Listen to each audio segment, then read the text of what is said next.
the topic is debt sustainability. And I spoke about the need to go to various organizations as well as do a debt restructuring. Now, that part suggests already that you have come to the conclusion that Sri Lanka is going to default. Now, here, I think that's where a lot of people have tended to go beyond the scope of what other options are available. They have to find out what exactly is the crux of this situation. We have to understand what is the nature of the problem. I know certain consultants from World Bank, from the IMF, and so on, generally look at any problem and they think a program is necessary. They think a program from the IMF is necessary. They sometimes do not realize that homegrown solutions with proper discipline can also give a lot more benefits to the people as well as to the country. Now, I remember when I took over as the governor of the central bank in the year 2006, Sri Lanka's GDP was $24 billion. When I left in 2014 and actually January 2015, it was 79.5, nearly $80 billion. I come back 2 weeks ago or 1 week ago, and I find that we are still at the same 79 or $80 billion GDP. So we have had some stagnant period during which the debt had also grown.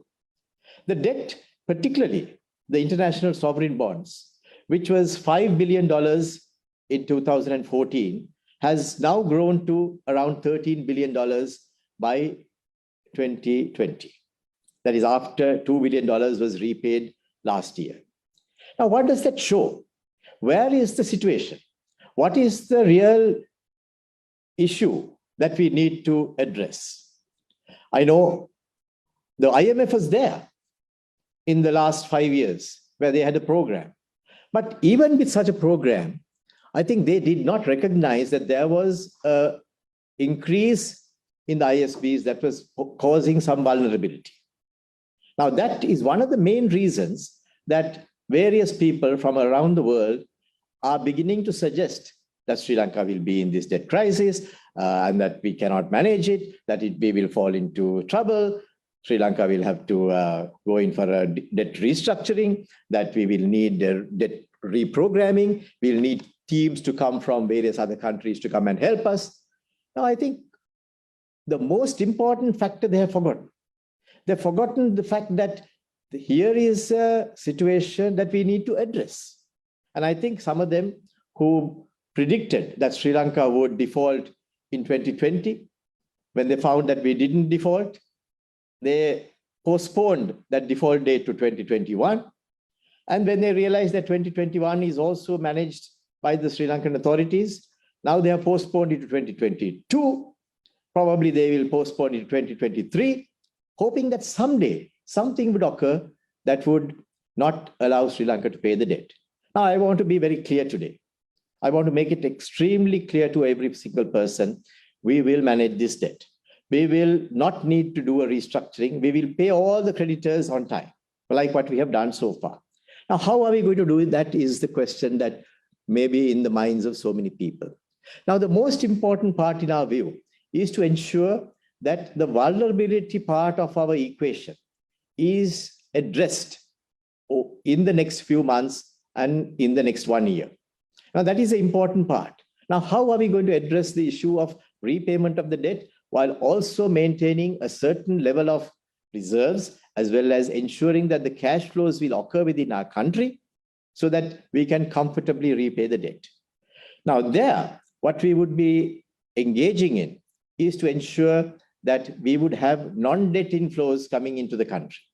We have now started on a mission where certain underutilized assets will be monetized so that we can use those funds to retire the debt as and when it falls due. Already, I have told many of the international investment banks that if they do have a scheme where we can settle the January 2022 international sovereign bond, that we will settle it upfront with a discount that they will be able to provide for us. So that's the confidence that we want to give them. So first of all, non-debt inflows, which would mean that we would be able to replace some of the debt with non-debt inflows, which means that we would be in a position to be a lot more viable. The second is that we will retire some part of that debt, which is the international sovereign bonds, with other debt, which is more government to government. Here also, we have been working on that, and we will see some results very soon, so that Sri Lanka will be able to replace some of the debt in another manner. The third and another important part is to enhance our exports, as well as ensure that the exports that are done finally culminate in cash, so that there would be new inflows coming into the overall system that will make it possible for us to meet with the debt liabilities as and when it arises.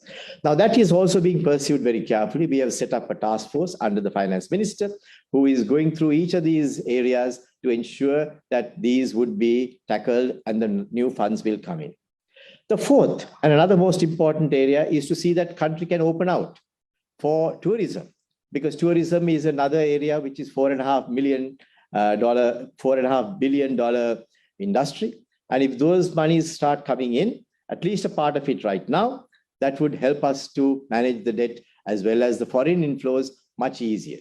So that's why Sri Lanka has now nearly vaccinated nearly 90% of the people with both doses, and those who need to be vaccinated, that is the ones who are over 30. So we would be in a position to open out the country very quickly, so that that part can also come into the country soon. Now, all these measures are being taken to address this debt sustainability. We don't need to get IMF to come here and say to do the same thing, because we know that it was during the time that IMF was in a program that some of these debt vulnerabilities were also created. I'm not in any way finding fault with them. That is entirely Sri Lanka's call. And whilst they were there, Sri Lanka can still take those decisions on their own. But at the same time, I think there were no warning lights also that were lit. And now we have to deal with it. And we are dealing with it. So what I want to stress here is that a program did not necessarily come from a consultant from Wall Street. It can be a program of people who are here, who are also extremely well qualified. They have experiences. They know what it is to deal with these situations. And we also know what exactly are the methods by which Sri Lanka can turn around this situation. So I believe we have to have a program which is built up here, and that program should deal with all the different stakeholders. That is why from the time I have been the governor in the last 1 week or 10 days, we have been talking to each of the stakeholders, the exporters, the importers, the borrowers, the lenders, the bankers, the people, the SMEs, the businesses, a wide spectrum, so that we understand exactly what their thinking is. Dr. Shanta Devarajan mentioned about taking the people into confidence. Yes, we have done that. I think that is very important. We must understand what are their needs, not to come and say we are getting a foreign consultant who will come and restructure the debt, but first find out what is possible to do. And that's what Sri Lanka is doing. That's what Sri Lanka is making sure that we have that whole bundle of considerations being thought through carefully, so that we can search for the answers. Now, we have already come up with so many different areas that we should be working on. And I believe we owe it to the country to explain that. And on the 1st of October, we will be setting out a roadmap which will state what each of us would do, what the government would do. First, we have to tell what the government itself would do in this situation, these challenges, because there are so many areas that need to have government attention. Then what the central bank would do. We also have a responsibility. After all, it is the central bank which is charged with the responsibility of providing financial system stability, as well as economic and price stability. Now, those are very serious considerations. We have a legal obligation to provide the country with financial system stability. A consultant who comes from outside from Wall Street or wherever else, he does not have that same responsibility. Here we have a legal responsibility, and we have to take that very seriously. So after taking that very seriously, we will consult all the stakeholders and then give a program which we believe would be the one that would work to ensure debt sustainability. Now, through that, what we would do is then hold each stakeholder accountable for that part of the work that they each of them have to do. It will be a rather modest contribution, because if everyone takes their part, then it will be a lot more modest than the contribution will be a lot more modest. In our folk stories, we have a story where we talk about the Andi Haddenage Kadahaliya. There, what was done is each of the people who are on a pilgrimage, they were putting a fistful of grains into a pot so that they will all be able to make a nice meal. Each one went and put their hand in, but actually didn't put anything. So after all, at the end of after everyone had put something, we found that the pot was just having hot water. Now the difference is, someone should check to see whether that fistful of grain was actually being put into that particular pot. Now that is what the central bank would do. That is the responsibility that we would take. Now that's an important reform, where we get every single person to play their part, so that they will also be a part of that entire equation. And then everyone knows that each one is also playing their part. Then they will be a lot more sensitive to that, as well as supportive of that effort to go forward. Just like what Professor Devarajan mentioned, you inform everyone and take them into confidence. Now here we take them into confidence and also suggest to them what they need to do. So our method of meeting with this challenge, meeting with the growth challenge, is, as well as the debt challenge, is to ensure that each person, each stakeholder plays that role, and we'll be in a position to make sure that it happens. Another part is that we have been able to generate a reasonable growth during the last half year. Sri Lanka had a rough year in 2020 after a series of downturns in the economy, from about a 7% growth in the period 2010 to 2014. We had a little bit of a reduction in the growth levels, and that was culminated with the Easter Sunday bombing and also the pandemic. All of those had an impact. We understand that. That was the challenge. Now, with that, we find that some of the tensions were going up. We did find that our fiscal consolidation was rather difficult. That is not only for Sri Lanka.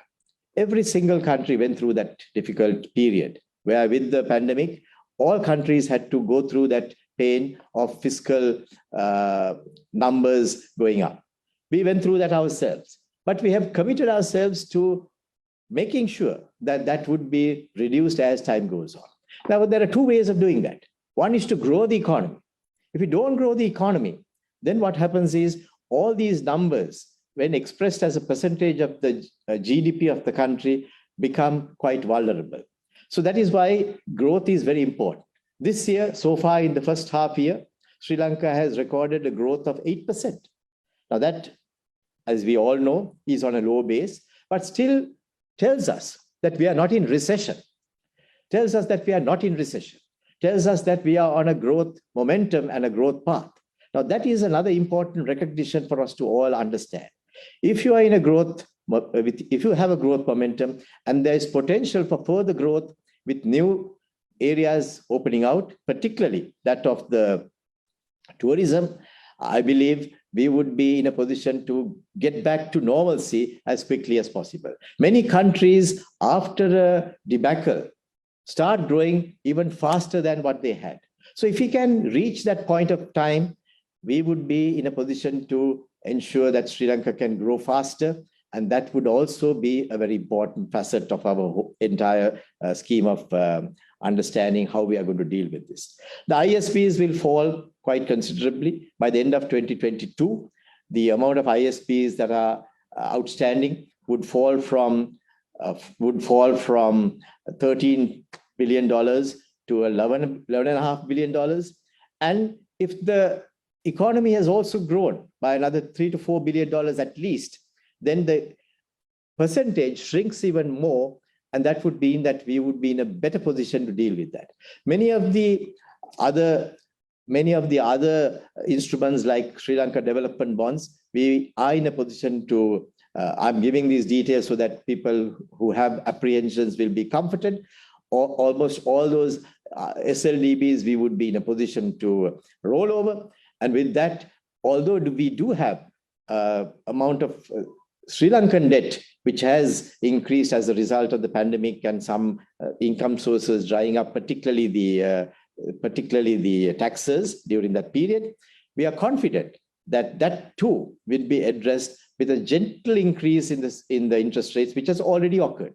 We have allowed that to take place so that that reform could also take place. So I want to sum up by saying, yes, we do have a tension. Yes, it is as a result of certain imperfections that have taken place. Yes, it has taken place as a result of certain natural disasters as well as man-made disasters, which are not created by Sri Lanka.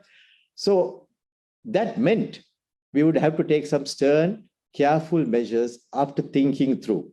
We have thought through, and I would recommend that all of you, before you make up your minds about going to various agencies as well as determining that it is a serious crisis without having too much stuff on the ground to deal with a situation like that, and then consider Sri Lanka as being already pushed to the wall. Please wait till the 1st of October. We will tell you what we are going to do. We have been developing this plan carefully. And once we announce it, you will find that it is a workable one. It is also a cocktail of various different types of instruments that would be there to ensure that the stability would be retained. Yes, we know exactly what we need to pay. Now, each one of those parts of the 5 billion is in different segments. Some are Sri Lankan development bonds, some are payments that we have to make to the World Bank, some to the ADB, some local currency, the rollovers. And each one of those needs a different strategy as to how we are going to deal with it. And that's what we have done. So it's not a one size fits all. Each area will be dealt with separately. And what is important is to ensure that we match them, that we are working on certain government to government kind of inflows that would then allow us to settle some other debts which we believe are of a higher interest rate or a part of the debt which has caused some additional tension in our entire portfolio. Now, these have to be thought through carefully and dealt with. And that's what we're doing. We have taken the whole debt profile, we are examined it, and I think we are at an advantage because we have all the dates with us. We know exactly how much can be rolled over. We discuss with some of the creditors and understand from their point of view what they would like to do as well. So that advantage we have, and sometimes the analysts won't have that. I understand and I agree. So therefore, their anxiety may be more. That's why sometimes it is important that we take the analysts as well as the country to confidence and explain this. So I believe that's what we are going to do. And I'm sure the discomfort that some people will feel could certainly be addressed. Yes, the high borrowings, the reserves, as well as the rupee value are all very important factors. Now, when I left as the governor of the central bank in 2014 end, we had a reserve of $8.2 billion. By the time we came back, the next government came back, the reserves had fallen to $7.4 billion. That is after borrowing a net of $10 billion in ISBs. So I think that could have also been another vulnerability that we have had to deal with, and that has been a factor that has now caused some bit of pain for us. But I think even with that, we should be able to deal with it and go forward. So I believe homegrown remedies sometimes can be helpful, but at the same time, there are a lot of good things also that have happened, which can be sometimes be hailed as very interesting areas for us to really ponder on and go forward. That there has been some areas where we had to curtail certain imports, but I think those where we have had margins, we are reconsidering that now. And we will take a call on that, and we will announce that on the 1st of October. But with regard to the vehicle imports, we had to have some kind of a change from the overall way that we were doing business in the past, particularly because the tourism receipts had dwindled quite significantly, and even now it has not still picked up, but we're expecting that to pick up. But until such time that happens, the vehicle imports could perhaps be a little, will have to be curtailed. And we do understand that it is somewhat of a political challenge as well for the government to deal with it. But nevertheless, it can be only a temporary measure because we have no intention of stopping these permanently. But when other avenues of inflows are generated, we could restore some of the areas in which the imports can then take place. So yes, we do have some areas where we have curtailed imports, particularly the vehicles, but I'm ruling out any necessity to restructure, and we would be in a position to repay the debt in full as and when it falls due. Could you tell us a little bit about what are the key pillars in your roadmap? We would be having all the stakeholders being considered, and we are taking up the position that we have to settle the debt. We have borrowed after all, and we don't want to cause any pain to our creditors. We have to make sure that they are also provided with the payments that are due to them. The second is that we have to get the growth back on track. And that is another big challenge. We have to get growth back. And for growth to get back, we have to make sure that the tourism also comes back, because tourism is about a 6 or 7% contribution to GDP. And that's important. Already we have got exports back on track. As you know, exports are to a great extent, we've been able to get exports to be on the high side once again. And the third is to ensure that the fiscal consolidation occurs. And at the same time, whilst the fiscal consolidation is occurring, that certain priority projects that have been identified by the government would also take place uninterrupted, particularly the 100,000 kilometers of road, and also the new highways that are being built will be continued. And the water projects, we are now having an ambitious program where the water supplies on tap to people, which was only about 43% by the time we took office in 2019, could be increased up to at least 80 to 90% by the end of 2025. Those projects also will continue, which means that there will have to be a certain public investment to take place. And the fourth important point would be to ensure that the private sector would be given the space to make their investments and to come forward. That is why we passed a new Securities and Exchange law, even with the pandemic raging. We passed the Port City Commission bill, which is now part of our law, to make sure that the Port City Commission could also move forward with clarity. We have identified certain underutilized assets, which can now be monetized, so that also would bring in new inflows. Now, these are all new areas that have been chosen and put forward so that would provide new streams of incomes for the country. So we are confident that on those pillars, we would be able to build the Sri Lankan economy on a much more sustainable basis, and a much more sustainable economy would make it possible for us to make sure that our debt is also paid back on a sustainable basis. Within 1 year, once confidence returns, you would find that even some of the debts that we don't intend rolling over now could be rolled over. But we want to have a discipline where we bring down the ISP's percentage to around 10% of the GDP, so that we stick to that. And that would be another discipline that we will be imposing upon ourselves, so that would be replaced whenever necessary with G2G or other instruments which can then be a lot more sustainable as far as the entire economy is concerned. Dinesh, I like that question. I think it's important that we search for answers, and that's what we have been doing over the past 10 days or so. And some of those answers, when we bring forward to the table, I think many people would draw confidence from the fact that we have got a program. I think that's what a lot of people like to see, a program, homegrown, no doubt, but it will be a program that would work. And that's what we are attempting to do now.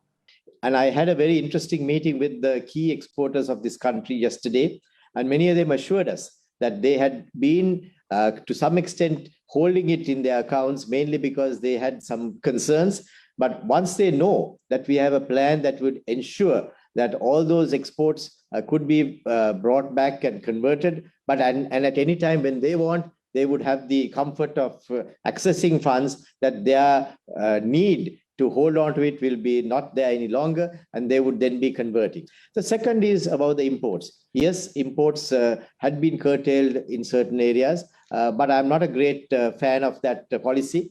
So we would be relaxing that very soon, so that people would be able to import some of those goods that you mentioned without any hindrance. There was a tension that caused that policy to be implemented. But I believe once you have the exports being converted, and then the whole cycle being well oiled and moving forward, the need to do that will be much less. So I'm confident that once you ensure that the conditions are provided for people to go about their normal business, that normalcy will actually return. And when normalcy returns, you would find that it will be much easier for us to tackle that. And that's the spirit in which we would be relaxing these controls, so that we would have more and more people coming in and taking a part of that share and then doing their business. We have had some curtailment with regard to university fees as well as travel abroad. All those sometimes can be a little counterproductive, and we would be reviewing those very, very quickly to see that we provide the normal space for people to go on with their business.